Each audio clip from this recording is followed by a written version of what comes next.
يا صباح الورد ويا صباح الرزق، قلت اصبح عليكم كده وانا بعمل بوتاجاز قبل ما اوريكم النهارده توابل والاكله الحلوه اللي هعملها. احنا البوتاجاز بيتعمل كل يوم، بس في عامله كده كل كام يوم.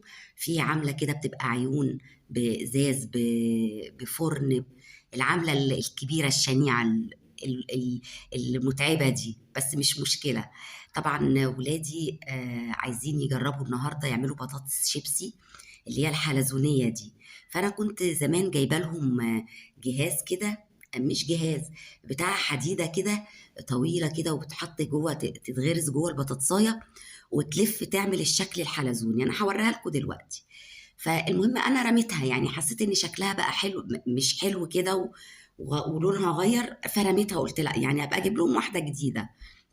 فكنا في محل، فاشتريت واحدة جديدة بشكل جديد بقى، يعني كمان بحتة بلاستيكات كده بتمسك البطاطساية، وشكلها لطيف كده وشكلها أنضف. قلت إيه، أجيبها لهم عشان هما بيحبوا البطاطس دي.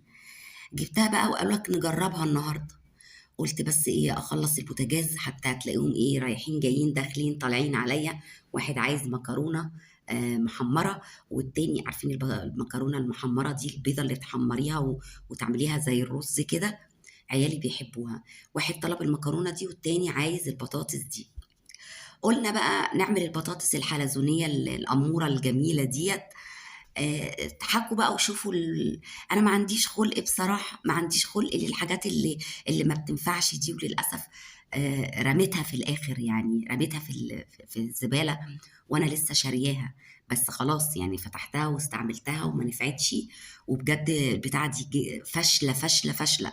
يعني اللي بيفكر يجيبها فاشلة، واللي جابها يقول لي عرف يستعملها، لان انا رميتها بصراحة. يعني اللي عرف يستعملها او فعلا عملت نتيجة صح معاه يقول يمكن احنا مش عارفين نستخدمها. بس احنا عاملين كل التعليم، لدرجة ان ابني جاب من على اليوتيوب فيديوهات ليها، وحاولنا محاولات السنين. يعني السكينة بتاعتها عبارة عن بتاع بلاستيك كده، هتشوفوها دلوقتي. انا خلصت البوتاجاز خلاص كده. طبعا البوتاجاز عملناه عملة حلوة، عشان انتوا عارفين البوتاجاز عندي كان دايما بيهبب. فبعد ما اتعملت العيون واتظبطت وتركب له الفونيات الجديدة والفرن كمان، كان عايزه اقول لكم ان لما بشغل الفرن كانت النار بتاعته بتوصل لغايه الفتحات اللي عند المرايه دي. انتوا متخيلين؟ حتى اللي عند الفتحات بتاعه المرايه دي او الغطا بتاع الازاز، في حته عندي بني مصفره كده، مهما بغسل فيها وبحاول فيها دايما بتبقى لونها مصفر، لانها اتحرقت من النار اللي كانت بتطلع. انتوا متخيلين الفرن تشغليه والنار توصل لغايه الازاز، لغايه المرايه اللي قدامك دي. فالحمد لله اتعمل، والفرن اتعمل، لان خلاص كمان احنا يعني رمضان على الابواب، كل سنه وانتم طيبين. ف فلازم طبعا كل حاجة تبقى مظبوطة عشان نقدر نشتغل على الفرن ونقدر نشتغل على البوتاجاز بقلب جامد بقى. أنا كنت بتلسع من كل حتة في البوتاجاز على فكرة، وبتعب في غسيل الحلل وحاجة مش قادرة أقول لكم يعني. فالحمد لله أنا خلصت كده البوتاجاز وعملت الفرن بقى زي الفل أهو. والتلميعة بقى لازم التلميعة الأخيرة اللي بالفوطة دي عشان المراية تبرق تبرق كده. اه لازم. بصوا، المراية عندي كانت ملطشة جدا وما زالت زي تقريبا أثر البخار، أثر النار. مش عارفة، يعني في حتت كده فيها زي مش مش عارفة والله، هي مش وساخة بس هي حاجة ملطشة في المراية بالعذاب. يعني قلت مرة على مرة كده أكيد هتنضف يعني. هندخل دلوقتي على البطاطس، نركب بس العيون وندخل بقى على البطاطس، وندخل على البتاع، مش عارفة مش لاقيه لها مسمى بصراحة. بتاع هتشوفوها دلوقتي يا جماعة، أنا مش عارفة اسمها بصراحة.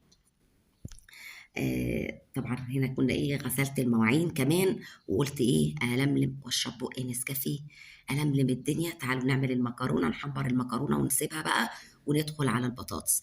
أنا عندي المكرونة بحب أعملها بزيت ذرة للولاد، وساعات بعملها مثلا بسمنة فلاحي أو زيت، بس بصراحة مش بحبها بالسمنة المعلبة، يعني عندي أرحم أعملها بزيت ذرة.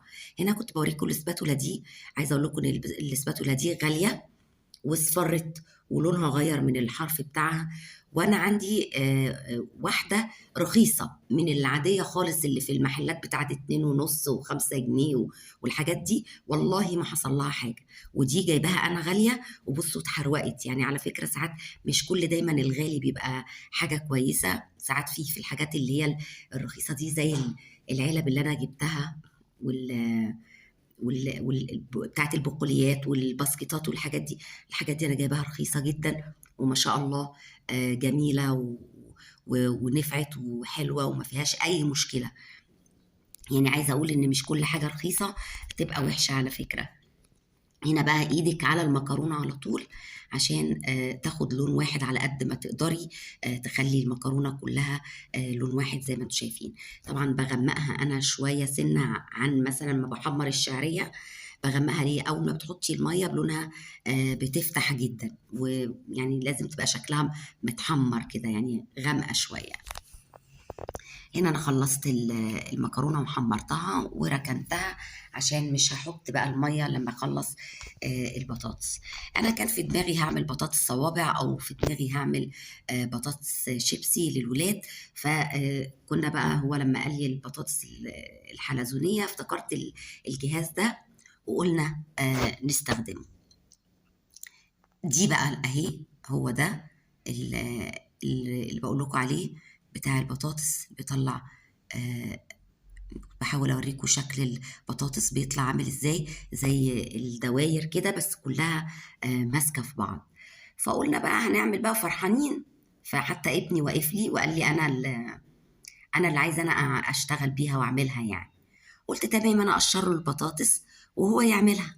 شوفوا بقى هو هيعمل ايه. هو هنا كده كان بيجهزها. لا بجد في حاجات بندفع فيها فلوس للأسف، وبتترمي في الآخر للأسف، يعني ما بتنفعش.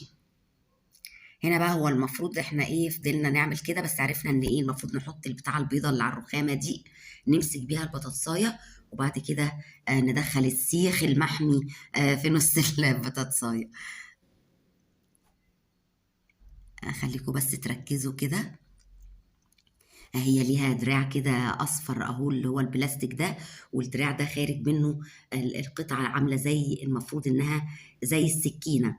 الحته الطويله الصفرة دي المفروض ان هي زي السكينه، هتشوفوها دلوقتي. انا عارفه انتم مش شايفينها، بس هو بيحاول يركبها. ولها حته حلزونيه كده بلاستيك، المفروض ان هو بيفضل يلفها يلفها لغايه ما تدخل للاخر جوه البطاطسايه. دخلت خلاص اهي. دي زي السكينه، المفروض تلف تقطع. بصوا بتلف على الفاضي. هو بقى بيحاول طيب يقطع بايده. بصوا بيلفها على البطاطسايه بايديه، يحاول هو يقطع بايديه. طب مش عارف اهو، بصوا طلع فتافيت. انا حاولت ان انا برضه مفيش فايده. حاولت اغرز. الصفرة دي عباره عن، المفروض ان هي سكينه، يعني سكينه بلاستيك، بس المفروض ان هي هتقطع. حاولت ادخلها جوه البطاطسايه بالراحه، طب بسرعه. يعني بكل الطرق. لما مش قادره اقول لكم، وترتني والله وترتني. انا حاسه ان انتوا اتوترتوا معايا دلوقتي. طيب نجرب في واحده تانية نشوف اهي. طيب ما ندخلش البتاع الحلزونيه ديت للاخر، نشتغل بيها كده. قال لي انت عوجتيها يا ماما. طيب نحاول ندخلها ونطلعها مظبوطه.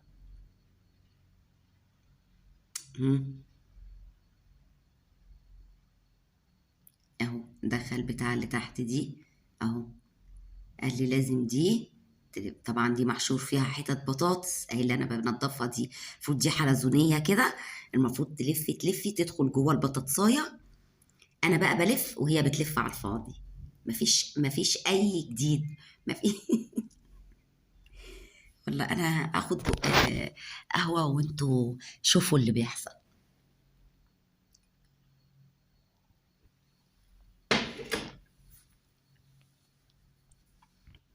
محاولات السنين يا جماعة، محاولات السنين فيها.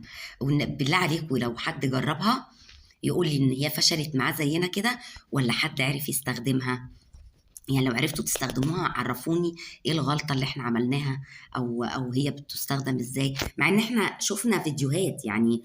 ابني جاب من على اليوتيوب فيديوهات. بص حاول هو بالسكينه يقطع يقطع يقطع، هو اللي يمشي بالبتاع السكينه داير ما يدور. طب ويكمل هو بقى؟ ابدا. تكمل مين؟ فكانت تطلع منه حتت تخينه وحتت رفيعه، هو طبعا مش عارف يمشي بيها مظبوط لانه بيمشي بيها بايده. بص اهو، هو كل ده بيمشي بايده، في الاخر اتقطعت. هي المفروض البطاطسايه كلها بتطلع واحده بس، يعني كامله، بتطلع حلزونيه كده دواير ماسكه في بعض كامله. طبعا فشلت اهو. قلت لكم ان انا شكرا كده. وعايزه اقول لكم والله رميتها في الزباله وزعلت جدا جدا جدا. هي مش غاليه قوي، ولكن حرام يعني، انا كنت استفدت بفلوسها في حاجه تانية. وعايزه اقول لكم اللي انا كنت جايباها التانية اللي زيها العاديه، كنت جايباها من واحد فارش على الارض مش من محل. وفين؟ في في الموسكي. في الموسكي، من الموسكي في الشارع، واحد واقف في الارض، واقف بقى جايب بطاطس وكوسه وجزر وبص كل الحاجات، وقاعد يعمل بيها كل الاشكال وبيقور بيها عارفينها اكيد، كانت طلعت فتره كده دي. والله جبتها وكانت جميله، وكانت بتطلع البطاطسايه فعلا بالشكل الحلزوني ده وكل حاجه. هنا طبعا انا بعمل البطاطس شيبسي.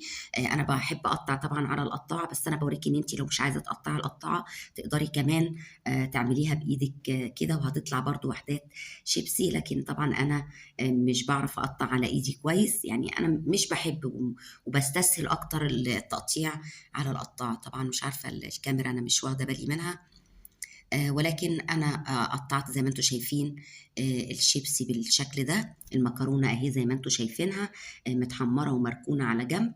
انا هحط بس اول طاسه بطاطس. البرد ايه يا ولاد؟ البرد هيموتني. الصيف دخل او الحر دخل شويه، فبدأنا ايه ناخد دور البرد الوحش الرخم بقى بتاع تغيير الفصول ده. هنا بقى انا حطيت الميه، وحطيت طبعا شفتوا واحده مرقه على المكرونة، وبحط شوية الملح. وفي الآخر بعد ما يعني تستوي أو تتشرب من المية، أنا بحب أحط لها بقى الفلفل الأسود يبقى باين فيها كده. هنا بقى إيه بصوا بقى دي توابل. ولادي بيحبوا التوابل دي على بعض، يعني بياخدوا المرقة دي يفضوها، والمرقة الفورية، ويرشوها على البطاطس. كنت انا جبت لهم علب جبنه بطعم الجبنه وبطعم الطماطم والفلفل الحلو وطعم المش عارف ايه. المهم كل الحاجات دي طلعت فاشله وطعمها مش حلو. فانا طبعا مش هرميهم، بعمل ايه؟ بستغلهم بقى. انا بصوا بقى هقول لكم التوابل اللي انا بعملها للبطاطس اللي ولادي بيحبوها. نجيب بقى معلقه عشان نبدا. ده الصفايه اللي هي المصفى السلك دي. كزبره عشان لو في اي حاجه ناشفه حاجه كده ما تبقاش فيها. كزبره وبهارات، معلقه كزبره ومعلقه بهارات اهو. معلقه شطه، مش هحطها كلها، انا هرجع الباقي لان مش عايزين شطه كتير عشان اكرم. وده كمون، احط معلقه ونص كده، معلقتين كمون.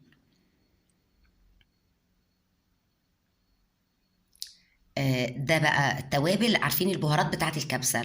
دي بهارات الكبسة.